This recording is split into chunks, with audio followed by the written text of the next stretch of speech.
I want to share this idea that was shared with me several decades ago, and I've really used it and built upon it, and it's really core to everything I'm going to present and show. And if I was to go back and start this course over again, I would start with this particular discussion first. The reason being is I think it addresses some of the misunderstandings that people have about who they are and what I am, who I am, whatever that I is. And over my life, I've referred to this as multiple I's. I don't mean multiple personalities like in a schizophrenic or whatever psychological disorder way. I really mean that we all have these multiple sides of ourselves, and we've sort of been talking about that. If you remember, in the world of transactional analysis, you have the parent, you have the adult, and you have the child. And each one of these even actually has some substates to it. And so these would be, in transactional analysis, they're called ego states, right? Different states. Now, mind you, I always like to use the story of when I go to bed at night, if I set the alarm an hour early saying I'm going to wake up early and go run, 5 miles, the same person isn't waking up to that alarm. When that alarm goes off, I'm like, what was I thinking? I was crazy. I want to sleep more. So that's a very simplified form of multiple I's. But multiple I's is the idea being that we have these multiple perspectives or multiple personalities of who we are, and given on the situation and the environment and the level of threat or comfort we feel, is going to be or maybe associative experiences in the past, is going to be it's going to bring a particular I out in us. And so I've been able to, over my years of watching my eyes, I've been able to identify them, give them names, and help them mature past what may be interfering with where they need to go and what they need to be and all that kind of good stuff. So one of the frames I'm going to use that I haven't used it before, I saw this the other day and I really liked it. I thought it applied well to what I want to share with you, and it gives us a starting point to understand that maybe who are we? See, so I titled this "Who and You Cares," because the question oftentimes is more about when I get threatened or I feel excited or whatever the case may be, I'm prone to a particular set of eyes or a particular eye that may not be in my interest, a reactionary eye, an eye that rather than being able to think about the implications of my actions, it just starts to act from a very limbic state. And if you remember, the limbic place in our brain, the emotional place in our brain, is really where all decisions are made. You can't make decisions. That's the one thing everyone has in common, that when that part of the brain is damaged, they cannot make decisions. And so decisions, it's a feeling, it's an emotional thing. And if we're in states of, in eyes that are sort of programmed to feel certain emotions, or when they feel or see certain associative things, they feel these emotions, then really we're at the subject of those eyes. And I can show you lots of evidence that shows that we're not in his control as much as we'd like, but I think that this grid I'm going to share with you really covers the basis of what I'm trying to share. It was made by two guys named Joe and Harry. I don't remember the last name, but I remember the first because it's called the Johari quadrant or something like that. So anyways, we've got a quadrant. And in this quadrant, here's yourself. Ooh, that might be too high. Here's yourself. Here's others. This is known. This is unknown. This is known. This is unknown. So when we look at this quadrant, right here would be our open self, or our public self. This would be the self that everybody knows, and even us. So like this guy right now that's presenting this material to you, I know this guy. I've watched him like you watch him. I've had to improve him, whatever the case may be. But he's part of my open self. He's inside of here, right? So both the self and other people know this. Down here, we would have the private self, right?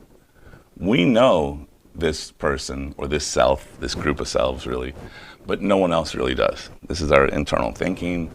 This is the what's known to us, but known to no one else. Known to us. Or I should say self. Let me put self there. Known to self. This is known to everyone.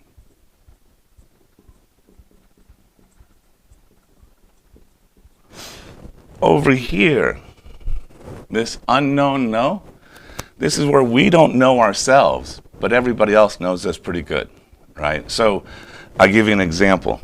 When I was young, like 18, 19, and lots of testosterone, I thought I was passive. If you know me today, much more mellow, you find that comical, and I do too.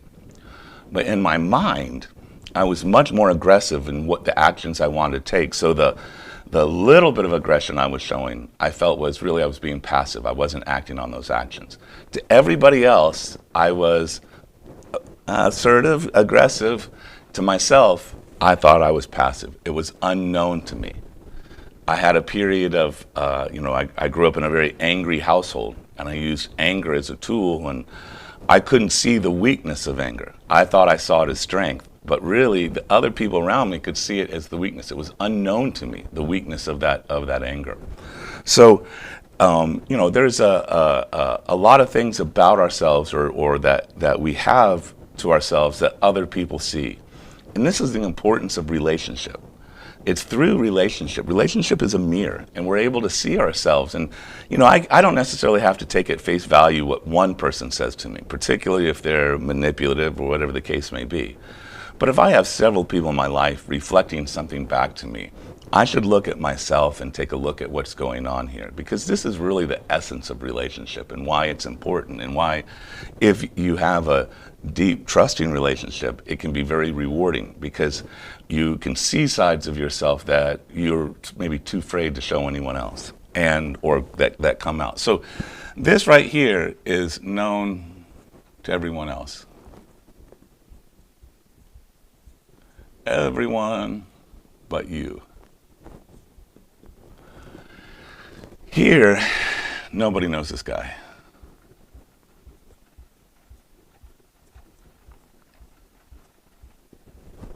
That is, that space, usually what comes out of this space comes here and here, right? It'll bubble up one way or the other.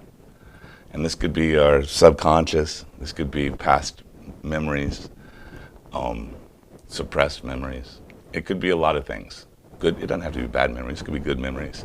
But nobody really knows. And this is where, I like to try to etch this away. So each year I try to make this a smaller and smaller piece where the part I don't know, through either my private self-observations or my observations in the mirrors of everyone else, I'm able to sort of reveal this to myself. And I start to realize how much I really don't know about myself, which makes, of course, the idea of multiple eyes more interesting, because I'm able to sort of see how these eyes play out. But this is, this known to everyone but you, and this nobody knows. I like to, if there's a great analogy, and it has to do with the moon and the dark side of the moon, right? I don't know how much of, I can't remember the term, I think it's called gravitational lock, but the moon, we see the same side of the moon all the time because it's in a gravitational lock with the Earth. So we never see the dark side of the moon. And we could say that this is the line for the dark side of the moon here. Here's the dark side of our personality. And when I say dark, I don't mean like negative or evil, I just mean unknown to ourselves. And here's the part of the moon that cycles just like our personalities. Our personalities cycle just like the moon. And so this little simple map, it is a simple map, but it has a lot of intricacies and nuances that can be spelled out through it. And what's really, for me, what I really want to sort of keep in mind is, whether I'm using the transactional analysis ego states, whether I'm using the Gurdjieffian vanities, whether I'm using this model here, the self is this sort of moving river, right? And every time I step into the self, I step into a different self. Now there might be, the river goes a particular direction, it has a particular flow, it has particular, whatever it might be, characteristics that are to that river. But the river is actually in motion and moving, and so are our lives. So any one of these maps that we share, or any one of these analogies we may use, is just that. It's like the longitude and latitude lines on a map. They're not real. You can't climb a latitude. And this is the same here, is that when we start to understand that, what I use these tools for is to start to see that I may not know as much about myself as I think I do. And by taking that doubt and questioning what I believe and questioning where these beliefs came from and sort of identifying these different sides of myself, I'm able to sort of isolate and look at issues and problems I may not have been able to look at before. So going back to the idea of who in you cares, this is really the power of the whole idea, is that when I find myself in an emotional state, and when I say emotional state, of course, happy, excited, those are typically good, unless they're so happy, excited, I'm doing something stupid, but that's usually not the problem. We're talking about threat or anger. I mean, most of the negative emotions stem from some form of perceived threat that's going on. And this perceived threat that happens to be going on at that particular time is really what we want to use as the key to be able to take a look at the I in us that particularly feels threatened at that time. Because it could be that some of us have there's areas in our lives where we're extremely well developed and competent and really know our shit, because that's really what it is. We know our shit, we know what we're doing in those particular areas. But then in other areas, maybe our interpersonal relationships or in our business dealings, or in even knowing how to manage our free time to where we can actually enjoy ourselves, we have a hard time. And it's really identifying these threat places, or these parts of us that can't be comfortable, that are angsty or whatever it is. We have to identify those and start to see, well, why is it that you're feeling different at this particular time than another time? And when I start to sort of cordon off these eyes into different kinds of eyes, right? So a lot of you know I had a cocaine problem at one time. And when I was a young man, I mean, it's been well over 25 years. But long story short, at that particular time, I had to use multiple eyes to be able to understand what the problem really was. And I had to apply the psychology of children to those eyes, because those eyes that were creating those problems had been developed during, they had been stunted, let's say, during childhood years. And so the emotional stunt that was around those, the emotional blockage that was around those, I wasn't going to be able to go through as a prefrontal cortex exercise. I wasn't going to be able to logically think my way out of, or better yet, I wasn't going to be able to logically understand the child inside of me if I didn't allow it to feel the feelings it needed to feel. And in previous classes, I hope, we've talked about the feeling exercise, just sitting with your feelings. When you get a particular good feeling or bad feeling or whatever it may be, don't label it. Don't say I'm sad. Don't say I'm happy. Don't say I'm angry. Just feel it in your body. And as you start to feel that feeling, it starts to message you in different ways. But most importantly, in this particular frame or this context for this exercise, when we allow ourselves to feel it, we can allow the threat to be seen in a safe environment. So if I allow my children to express themselves on the inside without judgment, then I start to see really what it is that is missing in that particular situation. And I can have a multiple eye dialogue. And there's lots of therapeutic techniques that use some form of internal dialogue between child and parent. One of the most effective that I've used out there, and we'll talk in other classes about, is Gestalt, if you want to look up yourself. Gestalt and TA, both of them are great.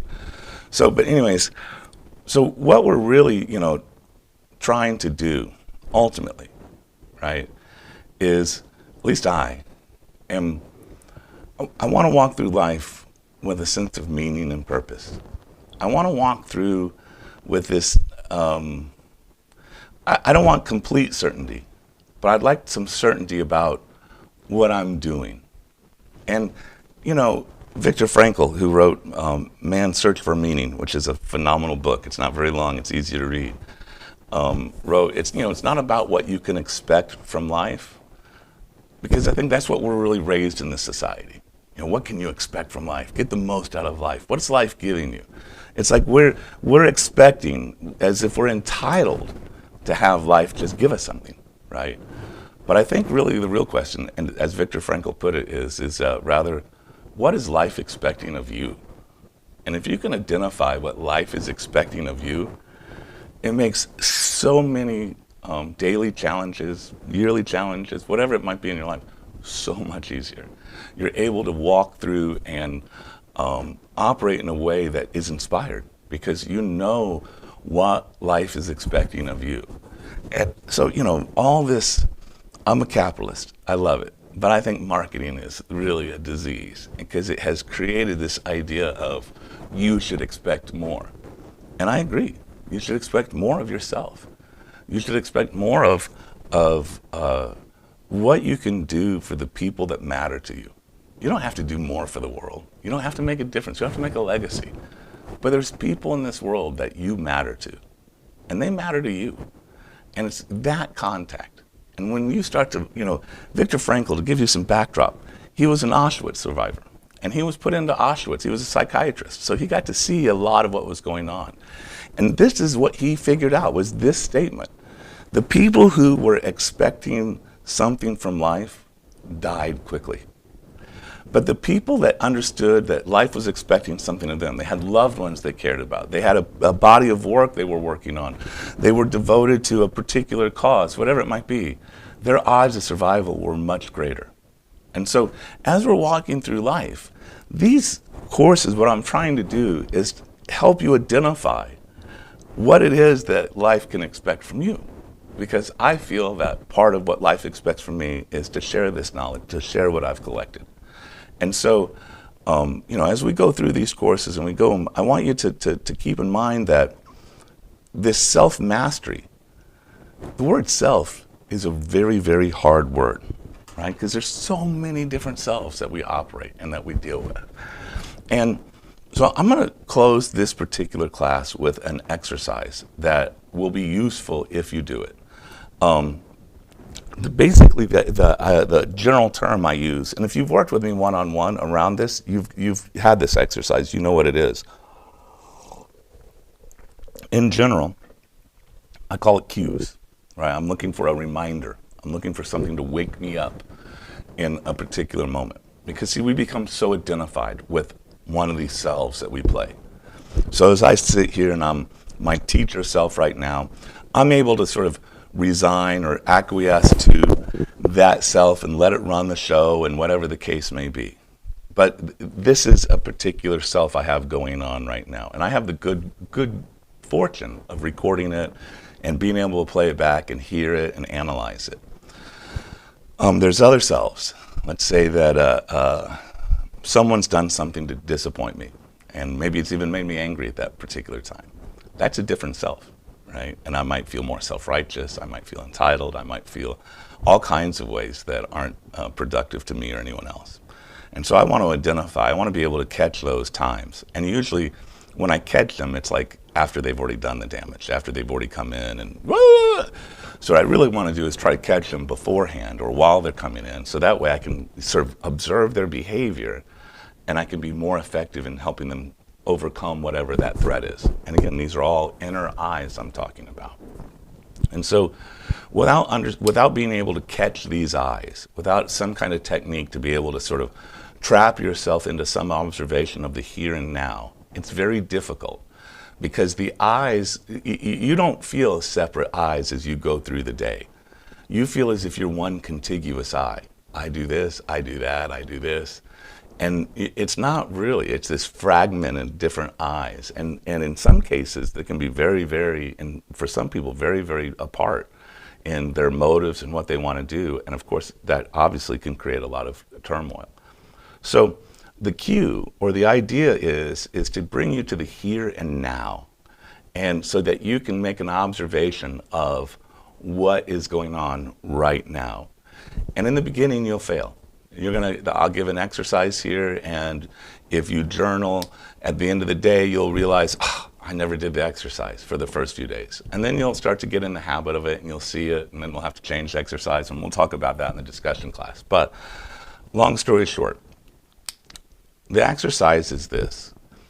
I'll give you the cue, but when the cue gets recognized, when the cue gets activated, I want you to take an inventory of what's going on right now at this moment. And meaning, what am I feeling? So right now I'm barefoot. I feel the carpet on my feet. I feel the jeans on my ankles and on my legs. I can feel my hand on the bar. I can feel this.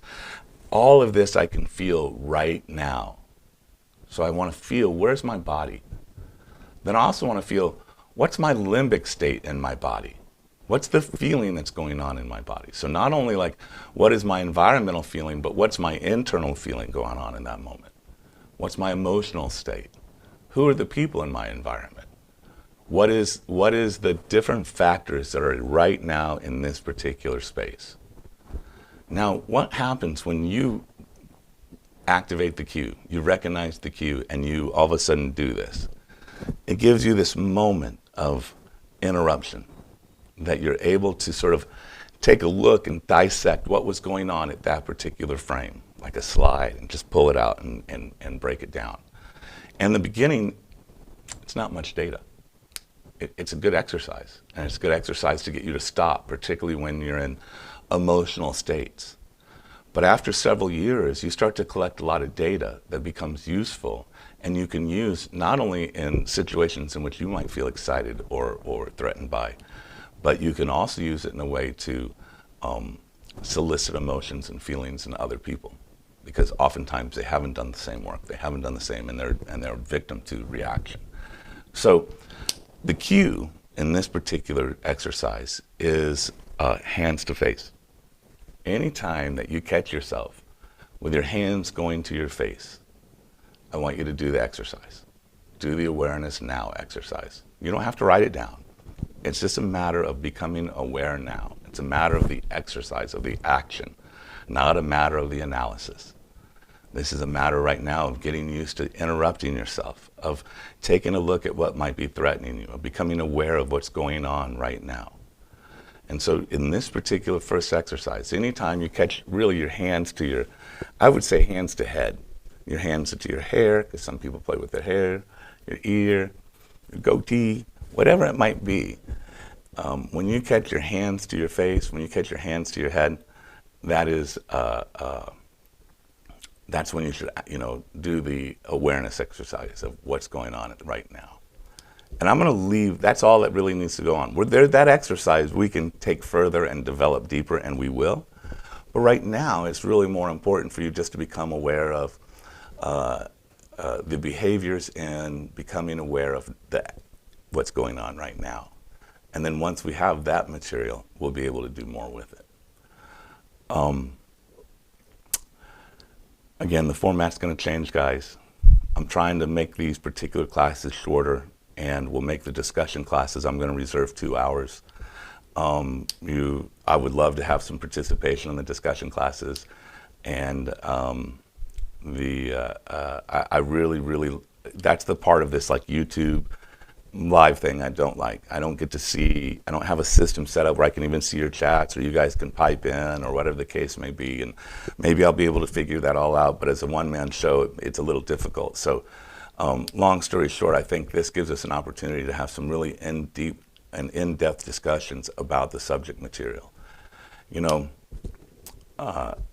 there's an analogy that there's a couple analogies I really like that for me sort of drive me to figure out who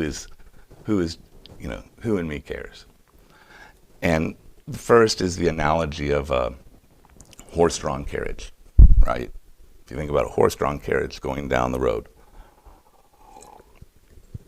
the horses represent your movement side, your emotional side. It's where your passions are. It's where your drive is.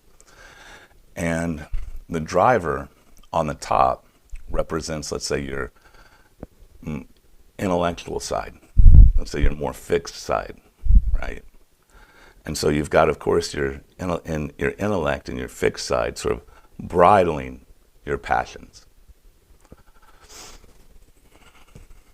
The question I want to know, or the question that I'm really looking at, and why this work of multiplies becomes important for me, is who's in the carriage telling the driver where to go, right? So if I've got childish eyes who act infantile to things that happen poorly, will I be able to actually create anything? Would any of you trust me? Would we be able to create what we need to create to move forward on the projects that we move forward on? Of course not, right? But there's times when a child is in there and a child is telling the driver where to go. And I want to keep my children out of the carriage. I don't want them telling anyone where to go. The other analogy that I've really, really liked a lot has to do with, if you think about a big mansion, big house, castle, whatever it might be, many rooms, many doorways, many different nuances and perspectives, windows, yada, yada. And it has lots of people who work in the house. It has a servant for the taking care of the cleaning. There is a servant for taking care of the food, taking care of the car, taking care of the maintenance, taking care of the yard. There's all these, let's say, servants, people here to offer service. And it's as if each time an I in us that we're not aware of jumps in, that baby Matt jumps in and starts to act infantile. It's as if the chauffeur said, I'm the master of the house today, and we're going to do what I want to do today, rather than preparing the house for the master to come. And really, whether you take a look at it from a spiritual perspective, a religious perspective, a psychological perspective, a Richard Dawkins perspective, really this preparation for the master, whether it be for a spiritual master or whether it just be for the master within ourselves, to be able to master ourselves, because the ego is a horrible, horrible master, but a much, much better servant. And so if we're allowing our ego to really run and handle the show, that's exactly what's going on. It's the servants are running the house. And this exercise, this class, what we're doing is trying to identify these different aspects of self so that we can understand who the master is and fall in with what life is expecting of us. So I most certainly appreciate y'all's patience. I'm sorry for the technical issues. I'm hoping to have them ironed out. Every month it's something different. But long story short, we'll figure it all out. I'm not that worried about it. If any of you want to come in and help move to Knoxville and help me produce it, I'm all for it. So guys, I do appreciate you giving me this opportunity to be able to spend time with you. I'll schedule the class and send a link for the midweek or the mid-month class that we have the discussion about today. Any questions you may have, any comments, any links, anything that you may want to share, of course you can send them over to me. You can save them for the discussion. If you can't be part of the discussion but you have questions, send them over to me. We'll discuss them, and I will record the discussion so that we can hear them as well. So I really appreciate everything, guys. I hope you have a fantastic day, and I look forward to talking to you in a few weeks.